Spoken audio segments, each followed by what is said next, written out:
I told you we'd be back. What's going on, everybody? It's your boy Big Kev.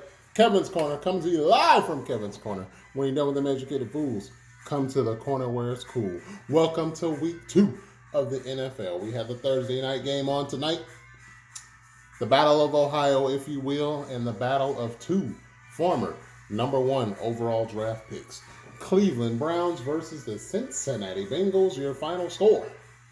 35-30, Cleveland comes out with the win. Baker Mayfield had a pretty good game. Joe Burrow also had a pretty good game. I predicted a shootout, and I was right. So let's get to the box score real quick. Joe Burrow, 37 of 61, 316 yards, 3 touchdowns, no interceptions. So pretty good start for the kid. I really like Joe Burrow. I was pulling for him tonight because of Baker Mayfield and the whole how he had more commercials than wins last year. I thought Baker Mayfield was going to let us down, but he did not. Let's check Baker Mayfield here. 16 of 23, 219, 2 touchdowns, 1 interception. So, but his team got the win because of his awesome 1-2 punch in the running back, in the backfield, Nick Chubb and Kareem Hunt. Nick Chubb, 22 carries for 124 yards, 2 touchdowns. Congratulations if you got him on your fantasy team.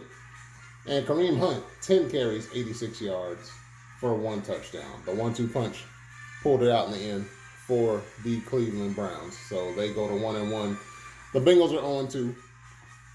I'm not worried about Joe Burrow. He's coming straight out of college. And you know how they say going from college to the pros is like driving on the surface streets. Now you're on the freeway. So Joe Burrow will be just fine. Keep plugging along, kid. Keep plugging along. So that'll do it for your Thursday night game. Now, back to week 1. Something I forgot to cover in my other video when I was covering week 1. That dude, that nerd over there on Outkick. I'm calling him out. Clay Travis had a problem with the Kansas City Chiefs and the Kansas City Chiefs, Houston Texans, opening week, locking arms for what was less than 30 seconds. Couldn't have been more than 60 seconds. And he said, ratings are down. People are tired of the whole Black Lives Matter movement and all this protesting this and protesting that. Ratings are down. Ratings are in the tank for the NFL. I'm like, there was one game on a Thursday night. Can we wait until the full slate of games on Sunday to see what the ratings were like? And what do you know? Football came through because football is king. The ratings were just fine. The highest rated game was the Saints and the Tampa Bay Buccaneers. Had a great rating. Cowboys and Rams on Sunday night, not so much. But still, the ratings were just fine. It's football, bro. King of all American sports. They're going to be just fine. They make, what, $10 billion a year off of the NFL? 10 to $15 billion a year? Billion with a B. So like I said in a previous video, it's mighty funny, it's mighty strange how these players can go and support everything else. Breast Care Awareness Month. Dress them all up in pink. The very next month is Prostate Care Awareness Month, and y'all say nothing about it. So do men die more from breast cancer or prostate care or prostate cancer? Oh, prostate cancer. Okay. But you guys do nothing to support the men who make you the billions of dollars, you owners, who make millions of dollars to play this game and make the owners billions of dollars to play this game. You guys don't support them. So I'm like, what's going on with that? That's a little freaky, if you will. And I don't like that. I don't like that idea.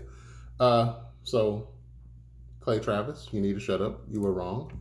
But I know you're going to keep on plugging along over there on Outkick because that's what you do. That's what you do. So, he was wrong. NFL ratings were just fine. And here's another thing, bro. Everybody's ratings are down. It's called COVID-19. It's called over 30 million people filed for unemployment. So if you lose your job, I'm pretty sure you start cutting back on entertainment costs. So some people probably lost their DirecTV. Some people probably lost their cable provider, their streaming services, until they figured out what they were going to do as far as either getting another job because of COVID or collecting unemployment because of COVID. But we all know when the hard times hit, the first thing families cut out is entertainment for the most part. So to sit here and blame it all on, oh, people are just tired of the whole Black Lives Matter thing. They're just tired. They're just tired. They just want to get back to football. Pretty low blow, bro. Pretty low blow. That might be some undercover racism. I don't know. You tell me. What's an undercover racism or not? So, shut your mouth and let the NFL ratings do the talking. For the full Sunday slate of games. Don't just take one little Thursday night game. One game, Thursday night, with the defending champions taking on the Houston Texans. Was there that big of a Kansas City Chiefs fan base before they got Patrick Mahomes? Outside of Kansas City? Not really. Same thing with Houston. Not a lot of fans outside of Houston. So, of course, the ratings were going to be down. But then Sunday came, and then the ratings were right there. Big and immaculate, right where they needed to be. So, here we are, week 2. Let me get to the schedule, if you will. I'll run down the slate of games, and then we can get on up out of here. We got Jacksonville playing Tennessee. Carolina playing Tampa Bay. Can Tom Brady bounce back from a week 1 debacle as he takes on the Carolina Panthers?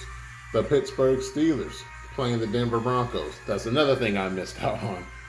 Was the Pittsburgh Steelers an overreaction when they shut down the New York Giants and Saquon Barkley? Hey, fun fact, guess who's the most losingest franchise in the last 3 years? Take a guess. Oh, it's the New York Giants. Yeah. Yeah. They've been sucking the last 3 years. So, the Steelers come. They shut down Saquon Barkley. Big Ben is back from injury. Thank goodness. They missed him last year. And all of a sudden, the Pittsburgh Steelers are going to the Super Bowl off of week 1. If they play the New York Giants every week, yes, they're going to the Super Bowl. You are absolutely right. Can y'all please calm down with this overreaction? Please? Please? Please? Please? Let's calm down. Check back after week 4 or week 5. And we'll see what's going on with all these overreactions. Okay. Sorry, back to the slate of games. Philadelphia is taking on the Los Angeles Rams. The Jets are taking on the San Francisco 49ers. The Miami Dolphins are taking on the Buffalo Bills, so that's an AFC East matchup. The Indianapolis Colts are taking on the Minnesota Vikings. The Green Bay Packers taking on Detroit Lions. I suspect Aaron Rodgers to have another party. He's going to throw another party because Detroit's secondary, just like Minnesota's secondary, trash. Actually, they're not trash. They have some injuries and they're beat up and all that good stuff. But still, Aaron Rodgers should have a big day. The Atlanta Falcons coming into Dallas, coming into Jerry World. Can the Cowboys bounce back from that first week debacle? A lot of people have the Cowboys going to the Super Bowl this year just because they got Mike McCarthy. Let me tell you something. Mike McCarthy, you better take over the play calling from Kellen Moore, or else y'all gonna mess around and have another 8-8 season. 8-8, 9-7. Trash season. With all that talent, y'all better get it together. Get it together. But it's only week 1. It's only week 1. Woosah. Remember your pressure points. Okay? So Atlanta playing the Dallas Cowboys. Battle of 2 pretty good running backs. Ezekiel Elliott on one side, Todd Gurley on the other. That should be very entertaining. Speaking of that trash team, the New York Giants, they're coming into Soldier Field to take on another trash team, the Chicago Bears. Mitch Trubisky against Danny Dimes. I'll pass on that. I'll just watch the highlights on that. Thank you very much. And my Arizona Cardinals, Bird Gang strong. Bird Gang, taking on that Washington football team. That's right, you can't call them the you-know-whats anymore because that's highly, highly racist. Put some respect on the Native Americans' names. They have to come into State Farm Stadium, and I am hoping and wishing and praying that the Arizona Cardinals will beat that tail and send them on back to Washington, D.C. with an L. Kyler Murray, Kenyon Drake, need y'all to come through. D-Hop, Larry Fitzgerald, I need y'all to come through. Defense, Chandler Jones and the crew, need y'all to come through and handle these boys from Washington, because we all know the team has been cursed for a long time because they disrespected the Native Americans. So give me the Cardinals in that one. Then you got the Los Angeles Chargers taking on the Kansas City Chiefs. The reigning, defending Super Bowl champions are coming into LA. They'll be on the West Coast to take on the Chargers. So, Kansas City should destroy them. Then you got the Baltimore Ravens going into Houston to face the Houston Texans. Give me the Ravens in that one. And you got my beloved New England Patriots going into Seattle. Cam Newton versus Russell Wilson. That should be highly, highly entertaining. Of course, I pick my Patriots every week because I think they can do no wrong. But I will not be surprised if Seattle pulls this one out, because the schedule's about to get real tough for the Patriots. Real tough, real quick. So,